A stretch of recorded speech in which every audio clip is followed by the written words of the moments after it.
Bonjour et bienvenue dans le podcast Parole d'Histoire, créé et animé par André Loez. Nous parlons cette semaine d'histoire russe et soviétique.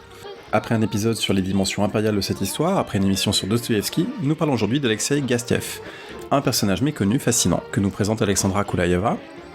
Des remerciements à Paul Boulan qui m'a suggéré le thème de cette émission, remerciements également à Antoine Gouritin pour sa lecture du texte en fin d'émission. Vous retrouvez tous ces épisodes sur le site internet de Parole d'Histoire, également sur YouTube. N'oubliez pas de vous abonner au podcast sur Spotify, Deezer, iTunes, etc. Et pourquoi pas de laisser une note et un commentaire sur iTunes, toujours apprécié. Merci et très bonne écoute. Je suis avec Alexandra Koulaïeva, qui est chercheuse en histoire, qui enseigne à Sciences Po. Bonjour. Bonjour. Alors, on va discuter ensemble d'un personnage relativement méconnu, très intéressant, qui s'appelle Alexeï Gastiev, qui est né en 1882 et mort en 1939, et qui a été un acteur tout à fait original, fascinant, de l'histoire russe et des débuts de l'URSS. Ma première question serait, comment vous êtes venu à Gastiev ? Qu'est-ce qui a fait que ce personnage dont on va parler, qui a été tour à tour et à la fois syndicaliste, poète, ministre, penseur du travail, qu'est-ce qui a fait que vous êtes intéressé à lui ? C'est une très bonne question. Il y avait en fait plusieurs rebondissements dans mes recherches. Il y avait l'intérêt général pour cette époque, mais il y avait aussi un intérêt particulier et personnel parce que je connaissais très bien son fils qui a passé une grande partie de sa vie à essayer de retracer l'histoire de son père, essayer de le comprendre, en sachant que le fils était un dissident, donc opposé à l'Union soviétique et à son idéologie, expulsé de l'URSS à cause de ses activités dissidentes. Et néanmoins, il passait sa vie à chercher les traces de son père, bolchevique de première heure, arrêté quand Yuri, donc son fils, avait 10 ans, et exécuté par la suite. Donc, il y avait quelque chose dans cette histoire qui m'interpellait, qui me touchait particulièrement. Ça, c'est d'une part. D'autre part, je faisais les études d'anthropologie culturelle et histoire de littérature.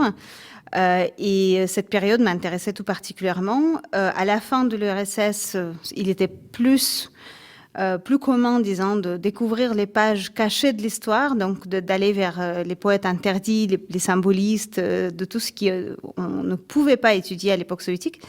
Et moi, justement, ce qui m'a intéressée à la fin de mes études, c'est de faire un travail sur un personnage tout à fait révolutionnaire, allant dans le sens de l'histoire officielle de l'URSS, mais pourtant anéanti par ce même système qu'il a lui-même aidé de bâtir. Et en fait, il y avait cet intérêt plus général, personnel, qui se sont entremêlés. Après, à force de choses, j'ai dû mettre un tout petit peu mes recherches de côté. Et là, maintenant, à l'ère poutinienne, tout d'un coup, on a sorti Gastiev de placard. On essaie d'en faire une icône de management capitaliste, alors qu'il était anticapitaliste acharné, qu'importe les casquettes qu'il prenait selon les périodes de sa vie. Et là, je me suis dit vraiment, cette histoire vaut la peine d'être racontée telle que j'ai pu la comprendre à travers des années de recherche. Donc voilà où j'en suis actuellement. Pour raconter cette histoire, avec quels documents vous travaillez ? Parce qu'on comprend bien que c'est une histoire, comme beaucoup d'histoires des figures, notamment soviétiques, elle est compliquée parce qu'il y a des archives qui sont parfois ouvertes, parfois fermées, il y a les traditions familiales, il y a des strates mémorielles qui font qu'il y a des personnages qui, par moments, sont refoulés, par d'autres moments, reviennent à la lumière. Donc, c'est quoi les matériaux premiers de votre travail ? C'est les archives. C'est principalement les archives familiales et les archives qui, pendant des années, étaient absolument soit cachées, soit, en tout cas, pas touchées parce que méconnues complètement. Et effectivement, quand Gastiev a été exécuté en 1939, comme beaucoup d'autres, son nom a été complètement enlevé de tous les livres d'histoire officiels. Ses œuvres étaient enlevées des bibliothèques et il y avait un néant pendant une quarantaine d'années. Petit à petit, après les changements, les réformes de Khrouchtchev, le nom est revenu, mais très timidement. Et les seuls travaux qui ont été écrits sur lui étaient écrits à l'étranger, donc en Suède en particulier et aux États-Unis. Et effectivement, même son fils, dont j'ai déjà parlé, il est mort sans avoir appris peut-être même pas le tiers de ce qu'on sait maintenant, parce que les archives se sont ouvertes évidemment après la chute de l'URSS.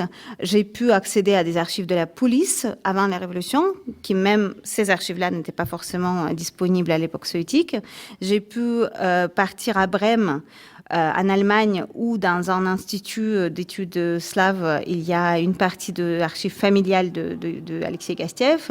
J'ai pu enfin découvrir les archives de la police française parce qu'une grande partie de sa vie, Gastiev a passé à Paris, en France, donc ça c'était extrêmement intéressant. Et en mettant ensemble tous ces bouts d'archives, des lettres que je peux découvrir dans les archives d'autres révolutionnaires de l'époque, et les histoires familiales qui ont été enregistrées y compris même en audio, par quelques collectionneurs des histoires orales de l'époque.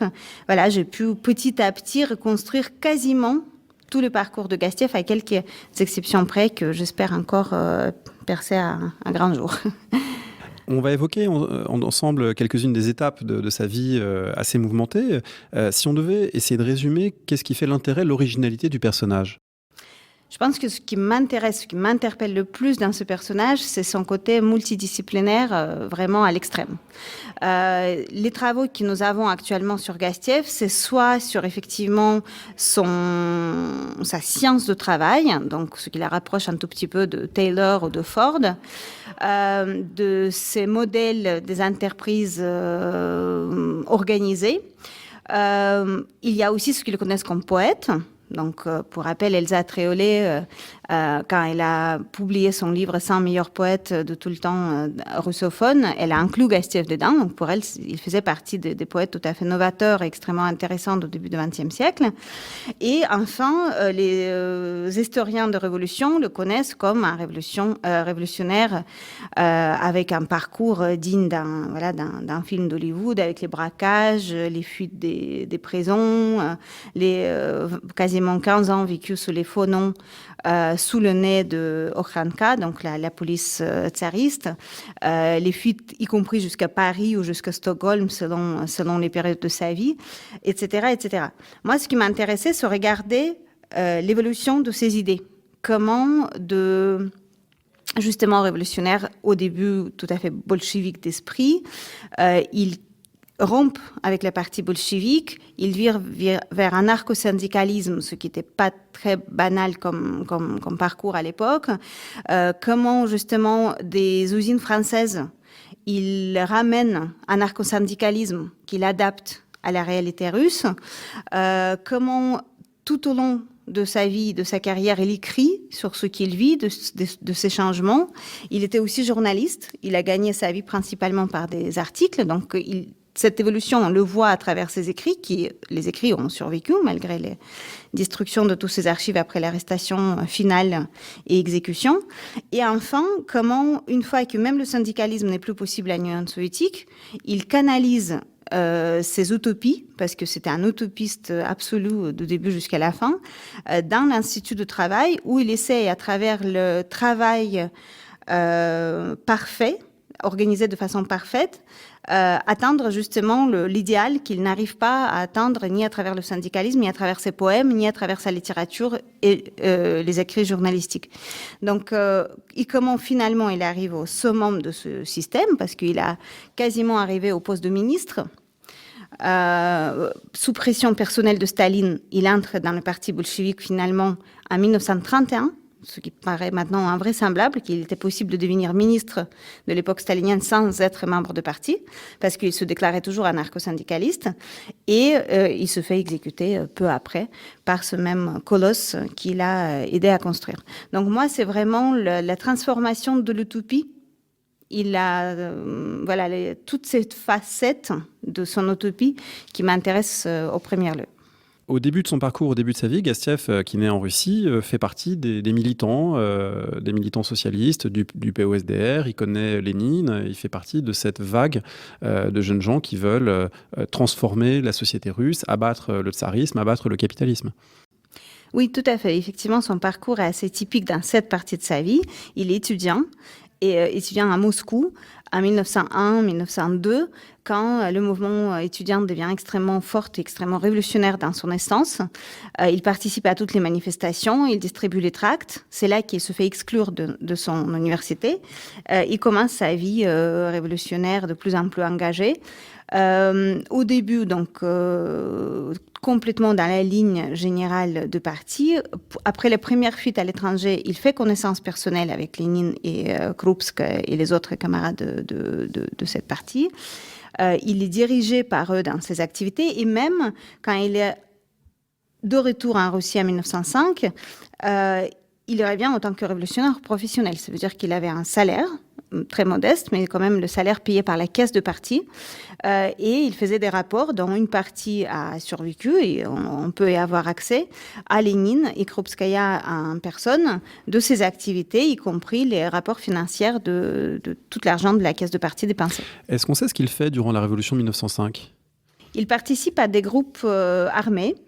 D'un côté, qui attaquaient les trains, des bateaux pour s'approprier de pénicilline pour produire les bombes, pour trouver les armes pour la révolution, mais également de l'argent, soyons clairs. Il y avait aussi quelques banques qui sont passées. Il fait aussi partie de comité central de parti dans les villes qui préparent les grandes grèves. Donc 1905, c'est surtout la révolution des grèves et des grévistes. Et Gastiev, de façon tout à fait professionnelle, voyage d'une ville à l'autre, il organise une grève, il fait en sorte qu'elle prenne au maximum dans la ville et après il part pour une autre ville. C'est principalement les villes où il y a des usines de textiles autour de Moscou et qui ont fait effectivement la ceinture de rébellion autour de Moscou. Et après, il part à Moscou pour rejoindre la grande rébellion moscovite. Et c'est à ce moment-là qu'il se fait arrêter une énième fois. Alors on voit que là, il y a déjà une expérience de révolutionnaire et de syndicaliste et d'animateur de grève. Donc on pourrait penser que c'est finalement une carrière tout droit tracée qui va l'emmener jusqu'au premier cercle bolchevique. Pourtant, c'est plutôt une rupture avec le parti à ce moment-là. Tout à fait. Effectivement, il cherche d'abord ce qu'il appellera lui-même l'esprit de résurrection du prolétariat. Donc, il essaye d'aller avec les ouvriers dans ces grandes grèves et il est à chaque fois très heurté quand le parti tout d'un coup dit « bon, maintenant, la grève prend vraiment de l'ampleur, mais là, on l'arrête » pour telle ou telle raison stratégique. Ou bien, dans certaines villes, à ce moment-là, le gouvernement tsariste organise les groupes antisémites, nationalistes, qui se battent contre les révolutionnaires, mais aussi dans un esprit très antisémite, en dirigeant la haine du peuple, non pas contre le tsar, mais contre les juifs, ce qui a donné lieu à des fameux pogroms de la même époque. Gastiev arme les ouvriers, il organise les comités d'autodéfense qui défendent à la fois les grévistes et les populations juives des villes où il agit. On lui dit que c'est pas une bonne idée, que les ouvriers ont des armes non contrôlées par le parti. Et il entre dans un conflit assez violent, y compris avec Lénine. Il est allé personnellement parler avec Lénine de ça, qui essaie de mettre fin à cette autonomie non désirable et armée des ouvriers, où Gastiev prend la partie des ouvriers. Je pense que c'est ça qui progressivement l'amène vers un anarcho-syndicalisme, où le syndicalisme reste au cœur de son travail, mais où il insiste sur l'autogestion des prolétaires. Alors on commence à voir se dessiner ce parcours à la fois parallèle et avec des distances vis-à-vis des principaux bolcheviks. Ça se confirme avec ce passage très important à Paris, où là, le lien avec l'anarcho-syndicalisme et plus largement la réflexion sur le travail va s'étoffer considérablement. On est en 1910. Tout à fait. Il y a trois passages à Paris, après 3 fuites différentes. Il y en a un qui est le plus long, effectivement, autour de 1910, où il vit dans la communauté russe prolétaire, qui était très importante. On parle très peu de cette immigration russe à Paris, parce qu'on parle beaucoup plus de ce qui est arrivé après 1917, alors qu'on en avait autant, voire plus avant. Mais c'était principalement donc les ouvriers, les révolutionnaires, les populations juives qui ne pouvaient pas poursuivre leurs études en Russie, ou les femmes qui ne pouvaient pas non plus faire leurs études. Donc ça formait quand même un grand groupe, disons très de gauche par excellence, qui se situait autour de Gobelin, la rue de la Reine Blanche, et dans ces quartiers-là, où quasiment dans chaque deuxième appartement ou maison, il y avait à l'époque une cantine russe, une bibliothèque russe, un cercle de culture prolétaire russe, et Gastiev était extrêmement actif là-bas, mais en même temps, il travaillait dans les usines françaises. Il travaillait dans 5 ou 6 usines différentes comme ouvrier. D'ailleurs, c'est un métier qu'il a acquis en France. Au début, il n'était pas du tout qualifié. Il avait ce méthode qui, après, on retrouve dans ses travaux sur l'Institut du travail. Il se faisait embaucher en prétendant d'être beaucoup plus qualifié qu'il l'était. Il passait une journée avant de se faire virer, mais pendant cette journée, il apprenait comment travaillaient les autres. Donc, c'est vraiment le learning by doing. Et petit à petit, il s'est formé en tant qu'ouvrier, mais il a également participé à des grèves des ouvriers français. Il a connu de façon très, très proche les milieux révolutionnaires, ou en tout cas socialistes et anarchistes français. Et ça a beaucoup influencé sa façon de penser et sa façon de percevoir l'activité des ouvriers. Sachant que c'est aussi une période où en France, dans les usines Renault par exemple, chez Citroën, on commence à introduire le chronométrage du travail, on commence à introduire des formes de rationalisation de l'activité qui vont jouer un grand rôle ensuite pour Gastieff. Tout à fait, et c'est ça qui est assez paradoxal, parce qu'à la fois, il est tout à fait passionné par les théories de Taylor, et à la fois, ça le révolte, parce que lui, il n'est pas du tout dans la logique capitaliste. Mais par contre, il pense que cette perfection de travail peut améliorer l'ouvrier russe, qui, pour le moment, sait à peine écrire, ne s'intéresse absolument pas à la culture. Tout ce qui le passionne, c'est la culture aînée, comme il l'écrit, des ouvriers français. Et lui, il aimerait que les ouvriers russes arrivent à ce niveau de cette culture aînée. Et du coup, il essaye de transférer l'expérience tayloriste sur le sol russe en enlevant juste le but final, la productivité à tout prix, mais en gardant la culture et le développement, le autodéveloppement, autoperfection de l'ouvrier. Cette recherche de culture de développement, c'est aussi quelque chose qui passe par l'écriture. C'est une période, les années 1910, cette décennie 1910, où il écrit beaucoup, il écrit des poèmes, il écrit des récits de science-fiction. Il y a toute une activité littéraire à ce moment-là. Déjà, en 1904, il commence à écrire. Il écrit des poèmes très originaux. C'est des poèmes non rythmés qui ressemblent beaucoup à la poésie de Walt Whitman aux États-Unis, par exemple, ou à Verhaeren en Belgique. La poésie prolétaire, mais avant l'heure, dans le sens que c'est après 1917 qu'est né le mouvement littéraire prolétkulte, le mouvement soviétique, qui fera de Gastieff son icône. Mais quasiment tous ses écrits sont écrits avant la Révolution, parce que pour lui, la Révolution donnait la possibilité de réaliser ses rêves, alors que la poésie, pour lui, c'était juste une façon de les exprimer tant que c'était pas possible de les réaliser. Donc, il y a quelque chose d'assez intéressant dans cette forme d'expression poésie, puisqu'on peut pas faire mieux. Et dès qu'on peut faire mieux, on arrête avec la poésie. Il fait un manifeste dans lequel il dit que faire de la littérature, c'est vraiment le temps perdu, du moment qu'on peut faire autre chose. Et d'un jour à lendemain, il arrête d'écrire la poésie, en tout cas la littérature, et il commence à écrire il continue à écrire des articles et les travaux théoriques. Mais ce qui est très intéressant, c'est que quand vous lisez ces travaux théoriques, on peut dire qu'il n'y a pas énormément de différence avec les poèmes, dans le sens que ça reste très poétique, il y a énormément de métaphores, il y a une forme graphique d'organisation de texte qui est très intéressant également.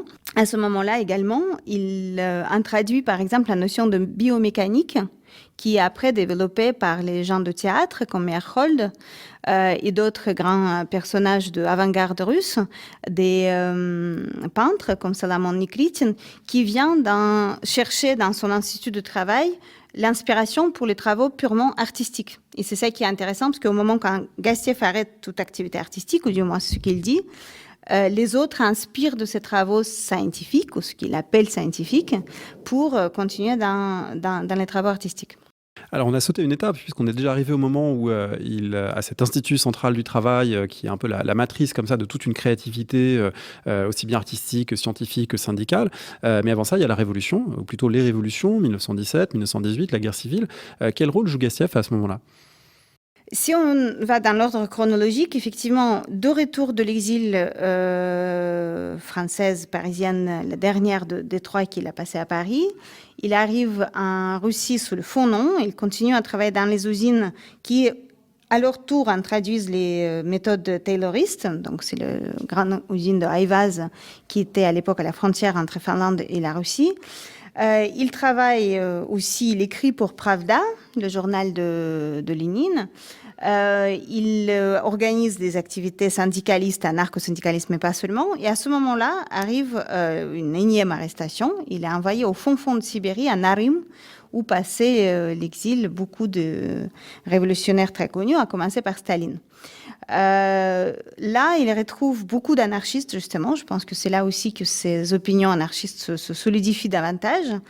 Et il essaie d'organiser plusieurs fois la fuite organisée des exilés. Donc, quand on parle d'exil, c'est vraiment dans les endroits tellement perdus que la fuite est quasiment impossible. Et finalement, il arrive, il vit les 3 dernières années avant la Révolution à Tomsk ou à Novosibirsk, qui s'appelait à l'époque Novo-Nikolaïevsk, donc une grande ville de Sibérie, toujours entre le journalisme sous les faux noms et le travail d'ouvrier. C'est là que la Révolution de février arrive, enfin les nouvelles de la Révolution de février arrivent, et Gastiev, pour la première fois, publie un manifeste en précisant que voilà son vrai nom, en découvrant de nouveau la possibilité de publier les textes sous son vrai nom, ce qu'il ne pouvait plus faire depuis le tout début du siècle. Et il rentre à Petrograd, où il est immédiatement élu en tête du syndicat des métallurgistes, le plus grand syndicat à l'époque. Où il développe toutes sortes d'activités, il est extrêmement actif, il est partout, en essayant d'organiser les syndicats.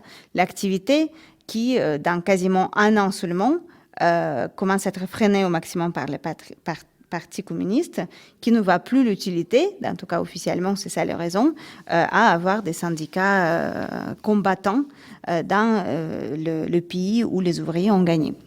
Alors c'est un thème important, le contrôle ouvrier dans les usines. Ça fait partie vraiment des controverses de la jeune révolution, du jeune État soviétique, qui fait penser que Gastiev, finalement, il a eu de la chance de tenir aussi longtemps parce qu'il s'était quand même opposé à Lénine, opposé aux dirigeants, pour essayer justement d'ancrer dans les usines une pratique syndicale qui n'était plus du tout acceptée. Tout à fait. En plus, il se dit anarcho-syndicaliste, il se dit anarchiste.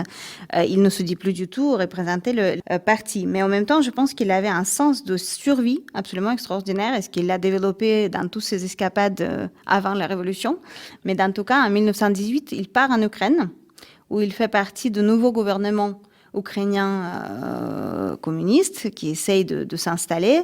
Donc c'est le chapitre le plus mouvementé de la révolution parce qu'il y a les blancs, il y a les forces occidentales, il y a les anarchistes justement, Makhno et son armée, il y a les bolcheviks et les villes passent des mains à l'autre en permanence. Donc Gastiev change un nombre incalculable de fois de nouveau d'identité, il fait des fuites d'une ville à l'autre. Et finalement, c'est seulement en 1920 qu'il arrive à Moscou où les choses, en tout cas le terror révolutionnaire, s'est un tout petit peu calmé. Je pense que dans l'histoire, le si n'existait pas, mais s'il existait, je pense que ce qui a sauvé Gastiev, c'était l'absence de Moscou et de Petrograd en 1918 et 1919. Et quand il est revenu avec son idée de l'école de l'ingénierie sociale, déjà complètement réfléchi, établi, avec le projet sur la table, au moment quand ses anciens camarades de l'exil de Norilsk, sont arrivés au pouvoir, était en tête des syndicats et lui, il proposait une entreprise finalement économiquement extrêmement rentable parce que le pays était en ruine et lui, il disait « Je vais vous apprendre comment reconstruire toutes les usines et comment rendre les ouvriers plus efficaces qu'ils le sont. » Et ça, c'était un message extrêmement pragmatique qui a pu passer. Alors, ce qui est très étonnant et paradoxal, c'est que ce message très pragmatique qui lui permet de créer ce site Institut central du travail en 1920, ça se transforme aussi en quelque chose de moins pragmatique et de plus expérimental parce que dès l'année suivante, Lénine instaure la NEP, qui est une période quand même d'assouplissement d'un certain nombre de contraintes, notamment idéologiques, et c'est une période de grande expérimentation culturelle avec Lunacharsky au commissariat à l'instruction et aux Lumières, en gros, avec l'idée qu'on peut expérimenter, on peut réfléchir, on peut publier. C'est un petit moment de relative liberté intellectuelle dans la vie soviétique. Et du coup, les expérimentations de Gastiev, elles rencontrent aussi ce contexte-là qui lui permet de le développer dans les années 1920. Je pense que ce qui a joué aussi, c'était quand même ses connaissances. Justement, Lunacharsky, en parlant, c'était son camarade de l'exil à Paris. Il le connaissait très bien, il l'a connu ici. C'est ici qu'ils ont fondé ensemble le Cercle de la culture prolétarienne, d'où après s'est développé le prolet culte. Il connaissait Lénine, à qui il a rendu visite pour lui proposer son projet. Il connaissait Tomsky, qui était en tête des syndicats. Et c'était aussi cette période, effectivement, tout à fait incroyable, où sous un projet écrit, mais pour le moment tout à fait imaginaire, Gastieff a pu d'abord obtenir 2 pièces dans un hôtel où travaillaient jour et nuit les gens. Et on a des écrits extrêmement intéressants. Notamment, Gastieff envoie une lettre à ministère en leur expliquant que les gens qui travaillent dans son projet ne peuvent pas se rendre à l'Institut puisqu'ils n'ont pas de chaussures. Ils demandent de l'aide financière pour acheter des chaussures pour ces ouvriers. Donc c'est pour dire qu'ils étaient quand même dans une misère assez impressionnante.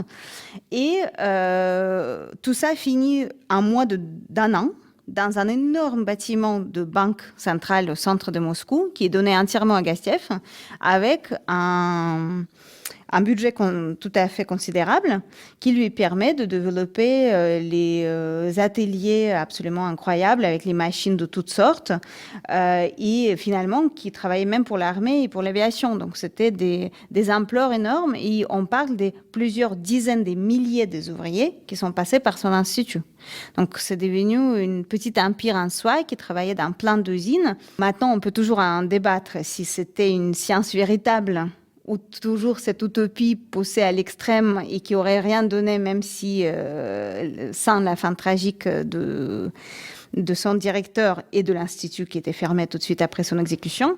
Mais dans tout cas, pour l'époque, c'était quelque chose d'absolument extraordinaire qui recevait des délégations des États-Unis, de France d'ailleurs, de Conservatoire des Arts et Métiers, plusieurs fois, d'Angleterre, de Japon et de Chine. C'était une expérience internationale assez suivie. Et en Russie même, ça fait écho à des expérimentations formelles parce qu'on travaille la gestuelle, on s'interroge sur le rythme, on photographie pour décomposer les mouvements des ouvriers. Et c'est exactement ce que font à la même époque un metteur en scène comme Meyerhold, un cinéaste comme Dziga Vertov, des peintres également qui s'intéressent à ça. Donc on est aussi dans un milieu pour qui la question du rythme, du travail et du geste est tout à fait centrale pour non seulement la pensée, mais l'expression artistique. En sachant qu'ils se connaissaient tous très bien et beaucoup d'entre eux venaient travailler sur la base de son institut.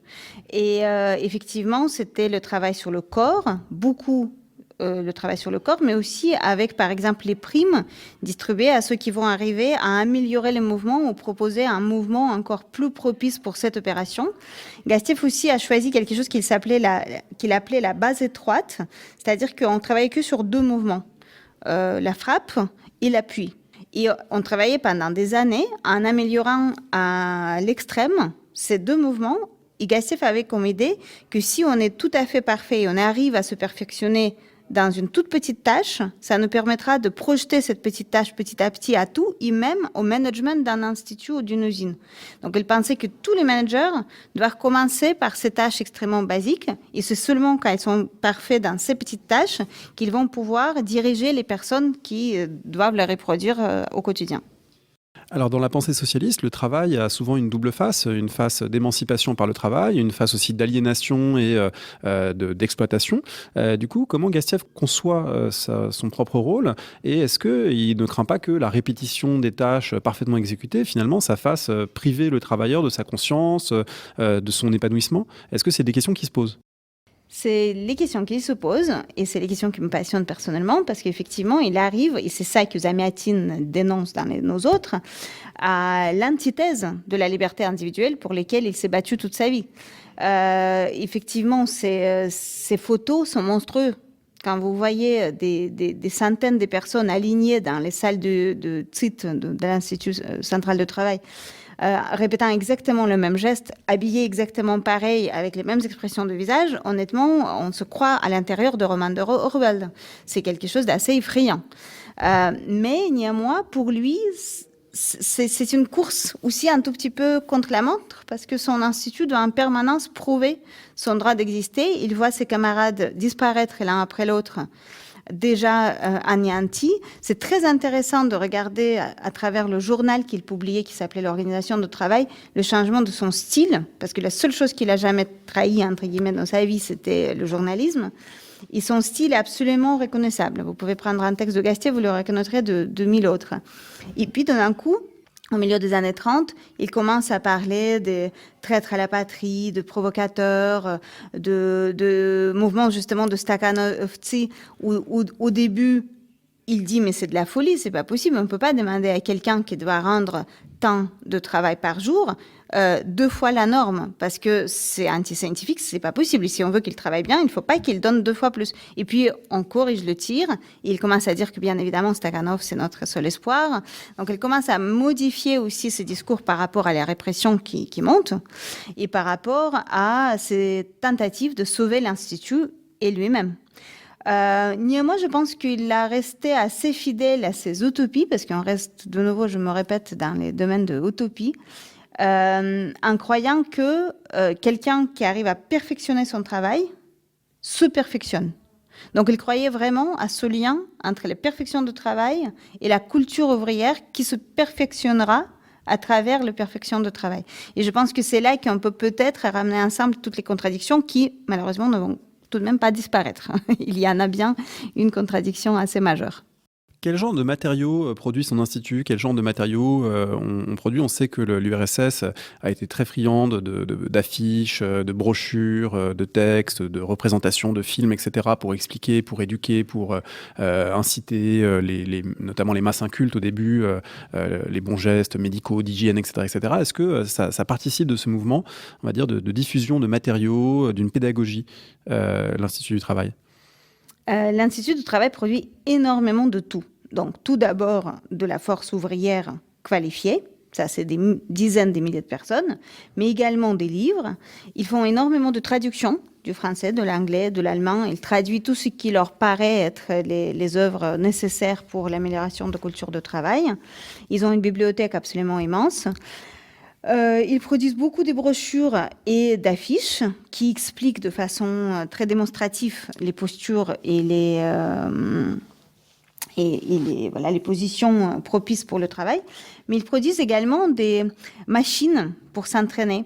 Et c'est très intéressant parce que il y a 2 ans, très exactement, on a ouvert à Moscou une exposition où on a reproduit des machines de l'Institut de Gastiev, donc les machines où il fallait se mettre pour que, à force des objets en bois et en métal, on améliore la posture de la personne qui s'y met. Donc c'est quelque chose qui était assez passionnant. Actuellement, cette exposition circule en Russie dans plusieurs villes, mais également Gastiev et ses camarades inventent quelque chose qui était tout à fait révolutionnaire de nouveau pour l'époque, une société d'action, une société qui agit par action, donc qui appartient à 6 ministères différents et qui produit justement les formations pour les ouvriers. Ce qui permet, et c'est ça qui était révolutionnaire à l'époque, permet de se autonomiser par rapport au budget d'État. Donc ils gagnent eux-mêmes leur budget. Et ça, c'était quelque chose d'assez extraordinaire parce que la propriété privée n'était pas du tout bienvenue et tout était considéré comme propriété d'État. Donc il y avait même là, dans une énième de ces contradictions, Gastiev arrive à une expérience assez étonnante.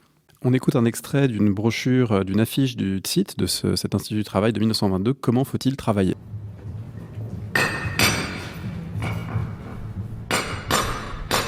Comment faut-il travailler ? 1. Avant de commencer un quelconque travail, il faut le programmer dans sa totalité afin d'avoir en tête le modèle tout près du travail, ainsi que l'ordre des actions à accomplir. Si on ne peut pas penser à tout, réfléchir au moins aux étapes principales et avant tout au point de départ. 2. Ne pas entreprendre un travail avant de préparer tous les instruments de travail et tous les dispositifs. 3. Ne rien avoir d'inutile sur le lieu de travail, table, machine, terre, sol, afin de ne pas chercher inutilement, de ne pas se laisser prendre par la panique, ne pas chercher un objet utile parmi un tas d'objets inutiles. 4. Disposer les outils dans un ordre parfait et organisé une fois pour toutes pour prendre ce qu'il faut machinalement. 5. Ne jamais se plonger dans un travail sans préparation. Entrez dans votre tâche progressivement. La tête et le corps ont besoin de temps pour se lancer. Si on commence abruptement, on s'abîme soi-même, on sabote le travail. Après un premier élan trop poussé, le producteur se fatigue, ralentit et abîme sa production. 6. Quand on travaille, parfois on est pourtant amené à accélérer un coup. Ne foncez pas la tête baissée. Préparez-vous, votre corps et votre tête. Il faut se ressourcer. Ensuite essayez un coup, adaptez la force et la forcer à la puissance maximale.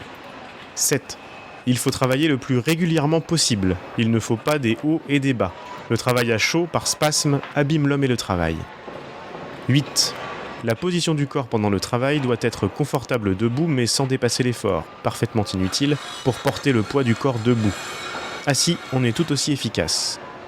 9. Il est absolument nécessaire de se reposer pendant le travail.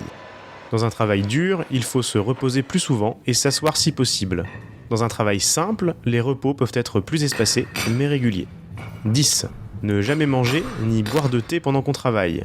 Boire uniquement pour se désaltérer.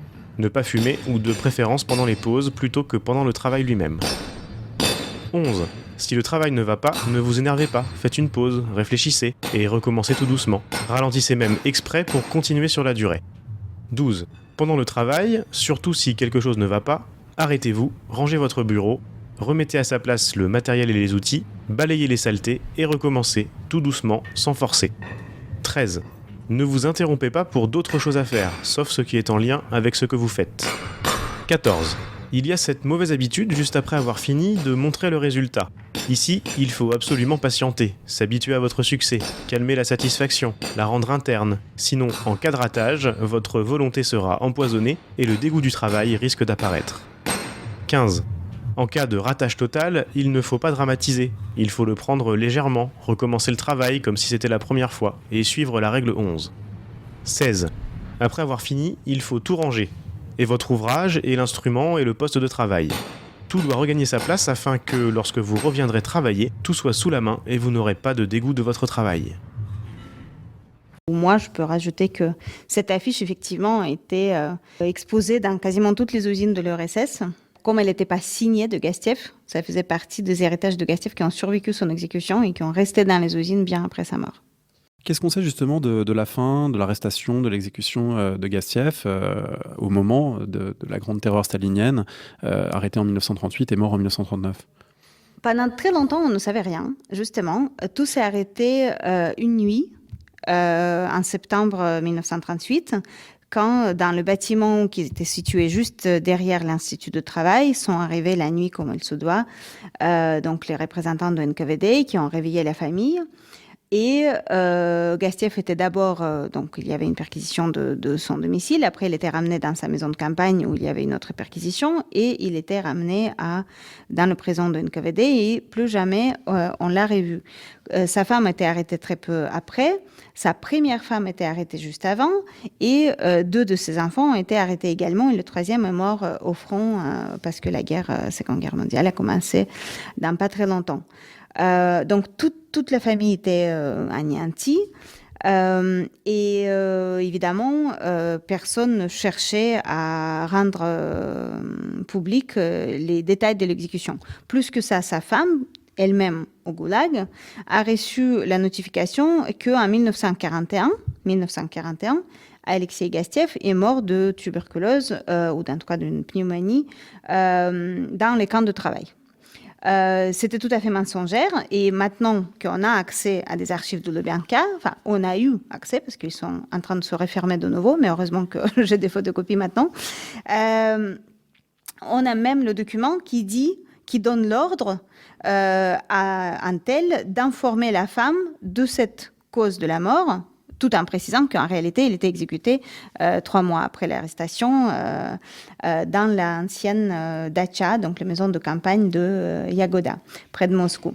Et cette information était publique jusqu'à la chute de l'URSS. Et ce qui est très intéressant, c'est que le seul exception, c'est justement ce livre de Elsa Tréolet que j'ai déjà mentionné, la campagne de Aragon, et qui s'appelle Les 100 meilleurs poètes russes, et où tout d'un coup, la date, déjà dans les années 50, est tout à fait exacte et véridique.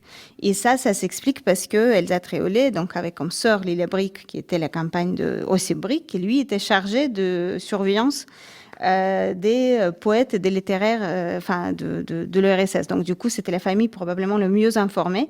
Et la seule vraie date de la mort qu'on trouve jusqu'à la fin de l'URSS, c'est dans ce livre de Elsa Tréolet en français, publié à Paris. Et c'est uniquement en 91 que finalement, officiellement, la famille était informée à la demande de la famille que la vraie date de la mort, c'était le printemps 1939 et qu'il est mort exécuté.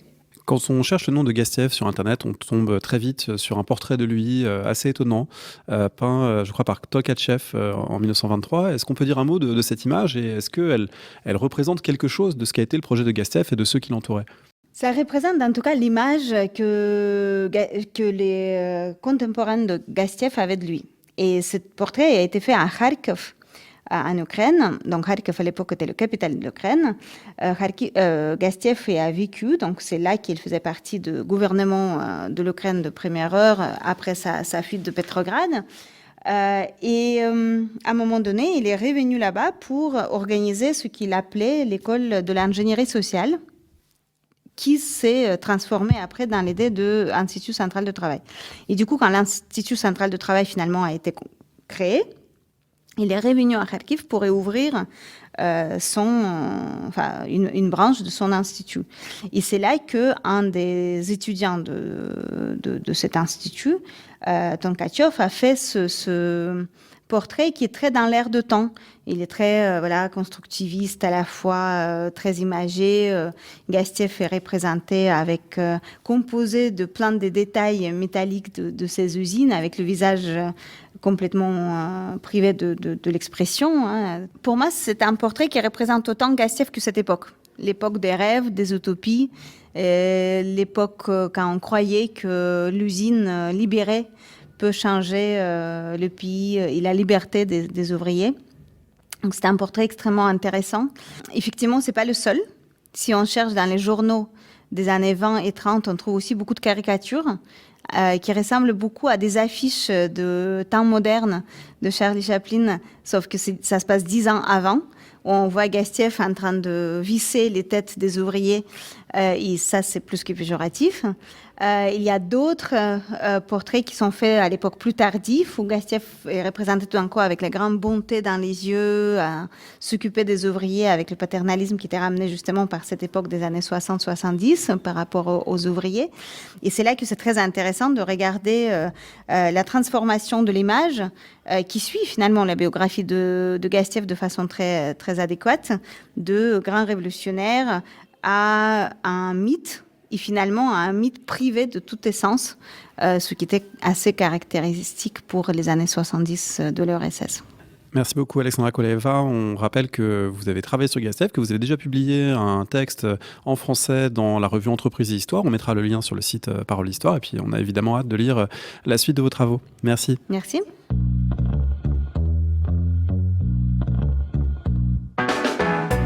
Merci de nous avoir écoutés. Rendez-vous sur le site www.paroledhistoire.fr pour toutes les informations sur le podcast, pour vous abonner, écouter ou télécharger les autres émissions.